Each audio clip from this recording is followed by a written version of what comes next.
Saudara, untuk mengulas soal larangan pesawat Israel untuk dilarang memasuki wilayah udara Indonesia, kita akan berbincang dengan anggota Komisi 1 DPR dari fraksi PDI Perjuangan, Andreas Pariera. Selamat sore, Pak Andreas. Selamat sore.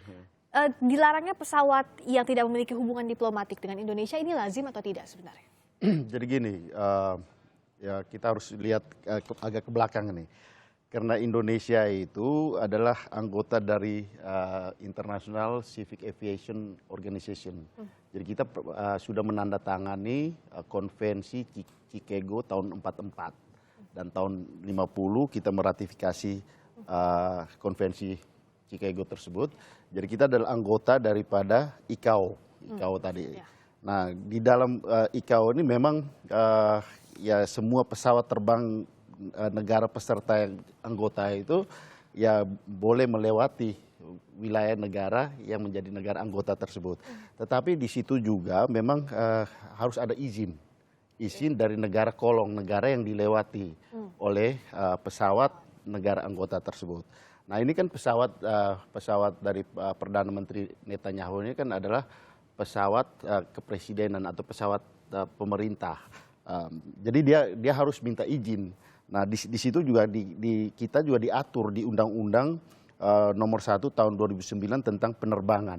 Nah, di situ di pasal 69 bahwa kalau pesawat yang non reguler yang melewati wilayah Indonesia itu harus atas izin pemerintah.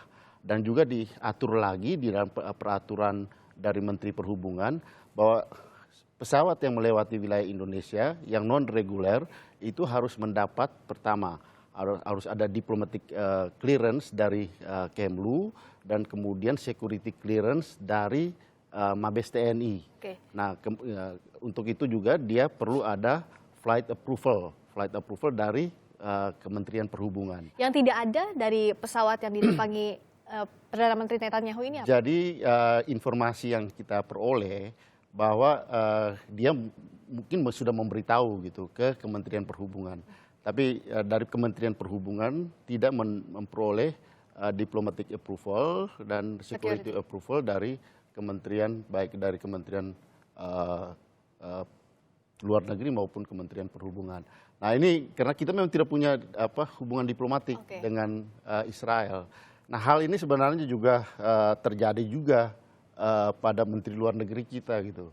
Jadi ketika Menteri Luar Negeri kita itu mau ke Ramallah pada waktu itu, ya beliau juga ditolak, dia harus pergi ke Yerusalem dulu gitu. Jadi ini juga terjadi pada pemerintah Indonesia? Ya, hal seperti ini sebenarnya bukan hal yang luar biasa, sebenarnya hal yang biasa gitu. Jadi saat pemerintah kita pun melewati wilayah udara Israel pun sama demikian. Sama demikiannya. Karena tidak ada hubungan diplomatik. Ya, oleh karena itu memang Perdana Menteri Netanyahu sempat menyampaikan itu kepada salah satu koran dari The Guardian kalau tidak salah. Dia mengatakan bahwa kalau ya kasus seperti ini sebenarnya kita sudah bisa atasi dengan ya dalam tanda petik membuka kembali hubungan diplomatik gitu. Nah. Ya tapi kan ya sampai sekarang ya tentu bagi Indonesia membuka hubungan diplomatik ya kalau kemerdekaan Palestina itu sudah terjadi gitu, sehingga ya kasus ini pasti akan berlangsung terus selama Palestina belum merdeka. Dan pemerintah Indonesia tidak mempermasalahkan hal ini? Ya, pemerintah Indonesia tidak mempermasalahkan. Jadi ya sebenarnya memang bukan diusir gitu, tapi memang ya kita tidak memberikan diplomatic clearance maupun security clearance kepada penerbangan pesawat terbang dari Perdana Menteri Netanyahu. Pun pemerintahan Israel tidak melihat ini suatu masalahkah, Pak Andreas, kalau misalnya sejauh ini pemantauan pemerintah Indonesia? Ya bisa jadi masalah karena memang tidak diizinkan gitu. Tapi ya buat kita juga bukan masalah karena ini aturan kita gitu. Ya, baik di dalam konvensi Chicago tersebut juga mengatur bahwa itu harus mendapat izin dari negara kolong, negara yang dilewati oleh pesawat tersebut. Dan untuk itu kita memang sudah mengatur di dalam undang-undang perhubungan kita, ya, perhubungan dari udara, yang mana bahwa pemerintah harus memberikan izin baru boleh pesawat tersebut boleh lewat gitu. Nah, sejauh tidak dapat izin, ya izin tersebut dari Kementerian Luar Negeri dan izin tersebut dari Mabes TNI gitu. Kalau sejauh ini Pak Andreas, untuk menjaga kedaulatan wilayah udara Indonesia, mana yang diutamakan? Karena diplomatic clearance-nya atau security clearance-nya yang pertama kali jadi pertimbangan? Ya tentu dua-duanya gitu. Karena pertama kalau dari aspek menjaga kedaulatan ya pasti aspek security clearance-nya penting. Terus kemudian juga ya dalam kaitan dengan tata krama hubungan luar negeri, ya aspek diplomatic clearance ini harus diberikan gitu. Kalau tidak ya tentu ini juga menyangkut pada mengganggu hubungan antar negara tersebut. Nah, sebenarnya Israel memahami ini gitu. Mereka memahami karena ya inilah aturan main secara internasional yang sudah diatur baik di Konvensi Chicago maupun di aturan di perundang-undangan kita gitu. Dan bisa jadi di mereka juga mempunyai aturan perundang-undangan seperti itu juga karena ini adalah turun dari Konvensi Chicago. Oke. Di luar tidak adanya hubungan diplomatik antara Indonesia dan Israel, artinya kedua negara sama-sama memahami apa saja akibatnya karena tidak ada tadi hubungan diplomatik antara dua negara ini. Betul, jadi ya baik dari aspek dari Indonesia ya kita melaksanakan aturan main. Tentu Israel juga memahami ini gitu. Karena memang tidak ada hubungan diplomatik gitu.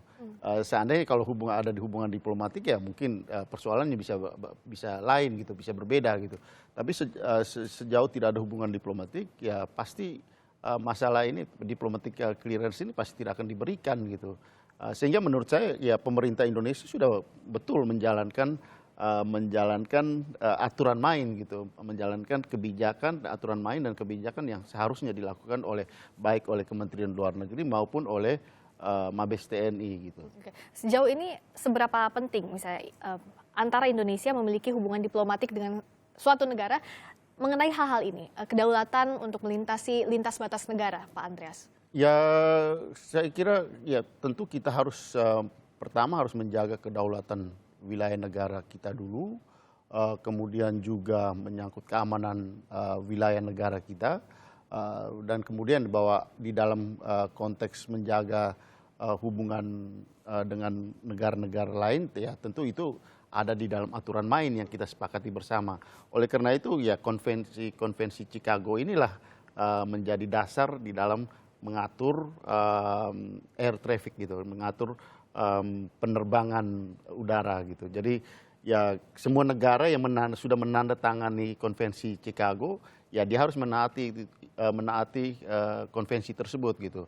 Dan di dalam dari konvensi inilah kemudian dibuat aturan-aturan yang menyangkut pada perundang-undangan dan ya peraturan-peraturan yang detail yang mengatur tentang penerbangan baik domestik maupun internasional. Karena menyangkut penerbangan ini kan pasti ya melewati wilayah negara yang lain gitu. Sehingga kesepakatan dari konvensi Chicago ini adalah menjadi pegangan dari semua negara di dunia. Jadi apapun yang dilakukan pemerintah Indonesia ini sudah berdasarkan konvensi yang disepakati sebagai sumber hukum internasional. Ya, sejauh yang saya perhatikan ya ini sesuai dengan konvensi Chicago dan sesuai dengan perundang-undangan di kita yaitu undang-undang penerbangan dan juga yang menyangkut peraturan dari menteri yang mengatur soal itu. Baik, terima kasih banyak penjelasannya Pak Andreas Hugo Parera, anggota Komisi 1 DPR dari fraksi PDI Perjuangan sudah bergabung di Kompas.